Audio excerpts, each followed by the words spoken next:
अस्सलाम वालेकुम। मेरा नाम मोहम्मद रेहान है और आप देख रहे हैं pharmacy technician academy YouTube channel.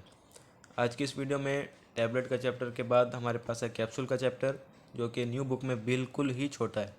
तो इसमें आप देख सकते हैं, इसमें बहुत सारे sizes and shapes of soft gelatin capsule दिए हुए हैं, जिसमें ओवल है, आप देख सकते हैं, ओब्लोंग है, ट्यूब शेप है, मिसलिनियस है। तो इन सब की डायग्राम है, साथ में साइज़ नंबर भी दिया हुआ है। तो मैंने सोचा आपको ये दिखाऊं। इसके बाद हमारे पास इसका कंपोनेंट, यानी कि जो जेलेटिन मास है वो किस तरीके से बनता है। तो सबसे पहले plasticiser of soft gelatin capsule. इसके अंदर ग्लिसरीन, सॉर्बिटोल या प्रोपाइलिन ग्लाइकोल होता है।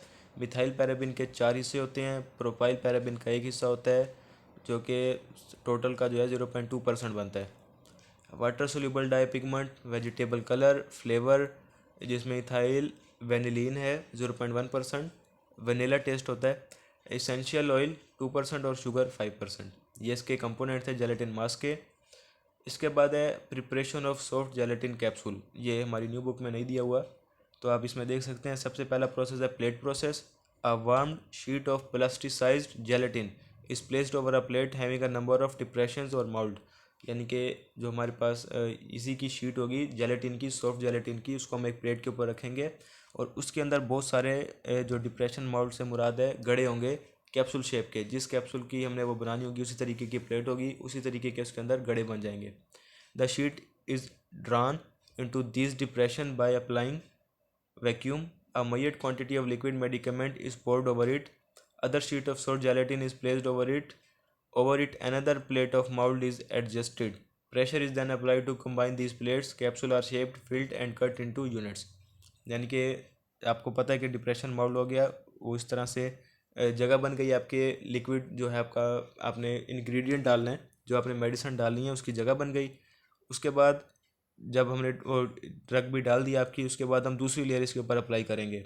जब दोनों को कंबाइन करेंगे, 2 प्लेट्स होंगी, दोनों को कंबाइन करेंगे तो ये एक कैप्सूल की फॉर्म में बन जाएगी। फिर हम उसको कट कर लेंगे या फिल करना होगा फिल कर लेंगे, इसको यूनिट्स के अंदर यानी कि डिवाइड कर लेंगे। इस प्रोसेस के लिए, इसको अगर आपने डिटेल से समझना हो तो आप इसकी यूट्यूब पे जाके वीडियो देखें, उसमें आपको डिटेल से वो बताएंगे कि प्लेट प्रोसेस किस तरीके से हो रहा होता है। इसके बाद है mostly use rotary die process. Two continuous sheet of soft gelatin are supplied to the 2 die rolls of machine which has a matching dies and at the same speed and in opposite direction। बिल्कुल उसी तरीके से जैसे आप देख सकते हैं, इसमें दरमियान में जो ये है बहुत सारे डिप्रेशंस या माउल्ड्स हैं। जो शीटें तो जा रही हैं एक अपोजिट डायरेक्शन में, एक दूसरे के अपोजिट डायरेक्शन में चलेंगी ये। As gelatin sheet come in between the roller, जैसे ही वो रोलर के दरमियान में आते हैं, ये आप देख सकते हैं ऊपर से फिलिंग मटेरियल इसके अंदर इंट्रोड्यूस हो जाता है। Gelatin sheet so go into the die rolls to form 2 halves of the capsule. इसका 2 हाफ्स बन जाएगा। जैसे ही दरमियान में जगह होगी वहाँ पे आपका जो मटेरियल है वो फिल हो जाएगा। With the help of heat and pressure the capsule are sealed.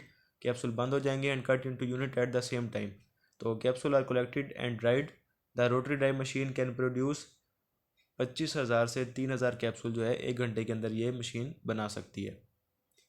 तो उम्मीद है आपको ये भी समझ आ गए होंगे कि सॉफ्ट जेलेटिन कैप्सूल किस तरीके से बनते हैं।